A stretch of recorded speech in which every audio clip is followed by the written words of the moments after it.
বিড়াল দিয়ে কেক তৈরি। ছোট বাচ্চারা কিন্তু এ ধরনের কেকগুলো ভীষণ পছন্দ করে। চাইলে একবার এটা ট্রাই করে দেখতে পারেন। চারকোনা একটা স্কোয়ার কেকের উপরে একটা বিড়াল খুব সুন্দর করে এখানে ক্রাম কোট করা হচ্ছে। কেককে একটু গোল করে কেটে এভাবে হাত পা আর মুখের অংশ দিয়ে বিড়াল তৈরি করে নিতে হবে। প্রথম দেখাতে ভালো না লাগলেও কিন্তু ফাইনাল লুকটা দেখার পরে আশ্চর্য হতে বাধ্য হবেন। চলেন ট্রাই করা যাক।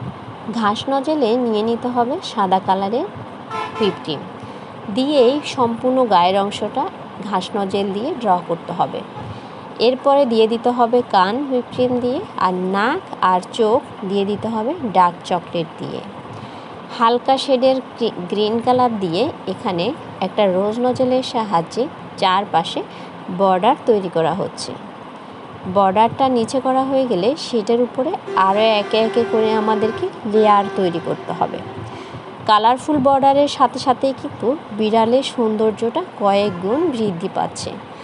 আরও হালকা শেডের কালার দিয়ে আবারও বর্ডার দেওয়া হচ্ছে। সম্পূর্ণ কেকটা কিন্তু রোজ নজেলের বর্ডার দিয়ে আপনাদেরকে কাভার করে নিতে হবে। আর একদম উপরে ব্যবহার করা হচ্ছে হোয়াইট কালারের ক্রিম। খুব সুন্দর করে চারপাশটা ড্র করা হয়ে গেলে মনে হচ্ছে কোনো ঘাসের উপরে একটা বিড়াল শুয়ে আছে। এত বেশি চমৎকার লাগছে কেকটা দেখতে। এখন এখানে একটু কালারফুল বেশ কয়েকটা চেরি ফুল তৈরি করতে হবে, আর সেটা বিড়ালের লেজে, সামনে এবং চোখের পাশে দিয়ে দিতে হবে। যেহেতু এটা ফুটে ওঠে সেজন্য দিয়ে দিতে হবে গ্রিন কালারের ক্রিম দিয়ে বেশ কিছু পাতা, সেই সাথে রেনু ফুলের।